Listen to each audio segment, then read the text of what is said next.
नमस्कार प्यारे बच्चों, जगन्नाथ दास रत्नाकर, जाना माना नाम जगन्नाथ दास रत्नाकर जी का हिंदी साहित्य में है। उद्धव प्रसंग और उद्धव शतक के लिए जाने जाते हैं जगन्नाथ दास रत्नाकर। आप अपने सिलेबस में पढ़ेंगे जगन्नाथ दास रत्नाकर का गंगा अवतरण और साथ ही पढ़ेंगे आप उद्धव प्रसंग।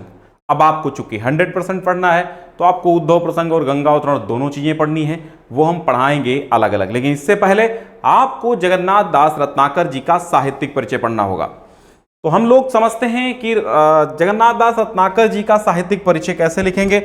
सबसे पहले हम आपको बता देते हैं कि ये ओनली साहित्यिक हिंदी के विद्यार्थियों के लिए है। अब आप कहेंगे सर साहित्यिक हिंदी कौन कौन पढ़ता है, तो जो कला वर्ग के विद्यार्थी हैं वो साहित्यिक हिंदी पढ़ते हैं, उनके लिए है। ठीक है, आगे बढ़ो। ये हो गया टाइटल। अब चलते हैं हम कहां पे, संक्षिप्त परिचय की ओर। संक्षिप्त परिचय में क्या होता है, इसी को हम क्या कह लेते हैं, फ्लो चार्ट कह लेते हैं। इससे क्या होता है, जैसे ही कोई एग्जामिनर आपकी कॉपी पलटता है, कॉपी पलटते ही उसे पूरा फ्लो चार्ट दिखता है। शुरुआत में ही पूरा पढ़ लेता है, उसे पता चल जाता है कि बच्चे को सब आता है, चूंकि फ्लो चार्ट एकदम सही है। बस क्या करता है, वो नंबर दे देता है, आगे हल्का फुल्का पढ़ लेता है। अगर आपने फ्लो चार्ट नहीं बनाया है तो दिक्कत कोई नहीं होने वाली है, नंबर पूरे मिलेंगे। लेकिन उसको फिर एग्जामिनर को पूरा जीवन परिचय आपका पढ़ना पड़ेगा, इसलिए फ्लो चार्ट का इस्तेमाल जरूर करें, ये मेरी आपसे गुजारिश कह लीजिए है। ठीक है, यहां पर देखिएगा, जन्म आप जन्म डालेंगे, जन्म सन 1866 ईस्वी, जन्म स्थान काशी उत्तर प्रदेश। 1866 ईस्वी में काशी उत्तर प्रदेश में जन्मे थे जगन्नाथ दास रत्नाकर। ठीक है, इतनी बात समझ में आई। पुरुषोत्तम दास इनके पिताजी थे। प्रमुख रचनाओं में उद्धव शतक ले लीजिए, गंगा अवतरण ले लीजिए, श्रृंगार लहरी, गंगा लहरी और विष्णु लहरी जैसी रचनाएं इनकी हैं। ठीक है, उद्धव शतक है, गंगा अवतरण है, श्रृंगार लहरी है, गंगा लहरी है, यमुना लहरी ग्वाल की है, इनकी नहीं है, लेकिन गंगा लहरी जगन्नाथ दास रत्नाकर की है और यमुना लहरी ग्वाल की है, विष्णु लहरी भी इन्हीं की है। भाषा प्रौढ़ साहित्यिक ब्रजभाषा है पूरी। शैली इनकी चित्रण अलंकारिक और चमत्कारिक शैली है। मृत्यु 21 जून सन 1932 को हुई और शैली चित्रण अलंकारिक, ये तो आप लिख चुके हैं। ठीक है, यहां से थोड़ा सा ये काट दीजिए, इसका नहीं मतलब है। पीडीएफ अगर आपको इसकी चाहिए तो डिस्क्रिप्शन में हमने पहली लिंक दे दी है, जहां से आप पूरी की पूरी पीडीएफ डाउनलोड कर सकते हैं। ठीक है, और इसके साथ ही पूर्व में जितने हमने चैप्टर पढ़ाए हैं वो पीडीएफ भी आप डाउनलोड कर सकेंगे। हम एक बात और कहेंगे कि आप एक बार इस वीडियो को शेयर कर दीजिए, प्लेलिस्ट बनी हुई है, आप आराम से सिलेबस पूरा कर सकते हैं। पवन दूतिका ऑलरेडी पढ़ा चुके हैं, तो चूंकि वो साहित्यिक और सामान्य दोनों के लिए थी तो वो थोड़ा पहले पढ़ा दी और पवन दूतिका के बाद इसको हम पढ़ाएंगे। ठीक है, इतनी बात आपको समझ में आई कि 1866 में जन्म होता है और 1932 में देहावसान होता है। पुरुषोत्तम दास पिता थे, काशी उत्तर प्रदेश में जन्म हुआ था।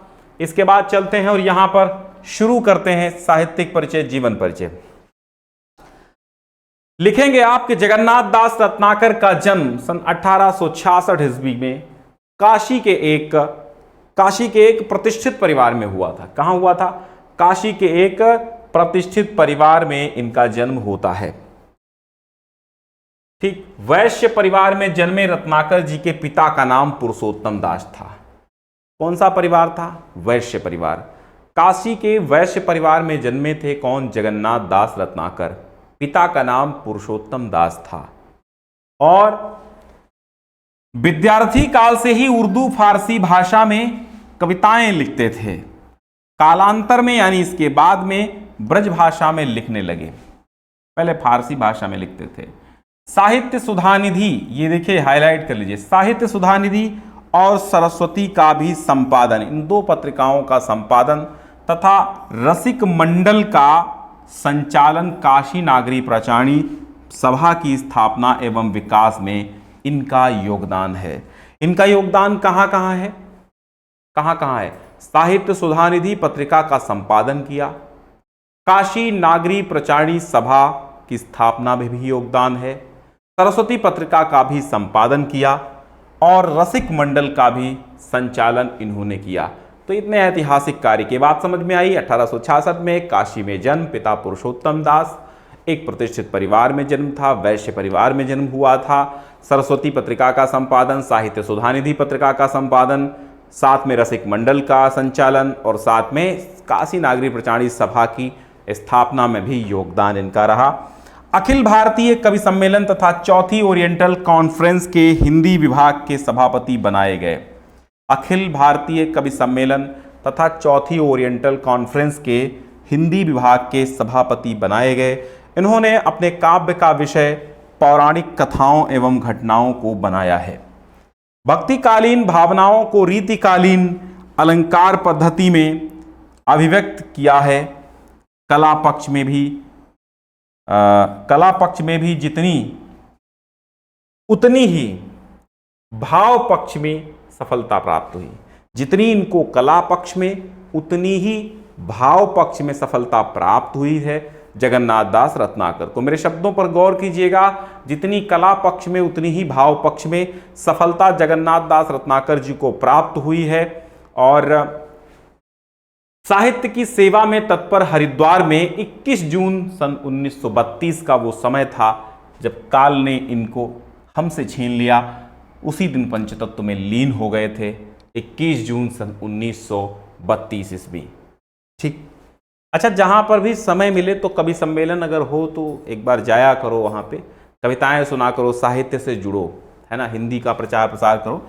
कृतियों की अगर हम बात करें इनकी, तो इनकी विशेष कुछ कृतियां नहीं हैं, जो भी हैं बस इंपॉर्टेंट हैं, जबरदस्त हैं। कृतियां इनकी केवल कौन कौन सी हैं, कुछ मुख्य हैं, यहां लिखेंगे आप। कुछ इनकी कृतियां इस प्रकार हैं: उद्धव शतक, गंगावतरण, श्रृंगार लहरी, गंगा लहरी, विष्णु लहरी, रत्नाष्टक। ठीक है, इतनी है केवल। कौन कौन सी? उद्धव शतक, गंगा लहरी, विष्णु लहरी, रत्नाष्टक और श्रृंगार लहरी। इतनी रचनाएं हैं, कुछ विशेष रचनाएं इनकी नहीं हैं। चूंकि 80 शब्दों में आपको लिखना होता है, इसलिए बहुत बड़ा हम लेकर के नहीं आए हैं। इतनी ही मात्र चीजों में आपको लिख देना है। तो आगे हम पढ़ेंगे क्या? अगले चैप्टर में हम लोग पढ़ेंगे उद्धव प्रसंग जगन्नाथ दास रत्नाकर का। तो आप इसे जरूर डाउनलोड कीजिएगा। बहुत बहुत धन्यवाद।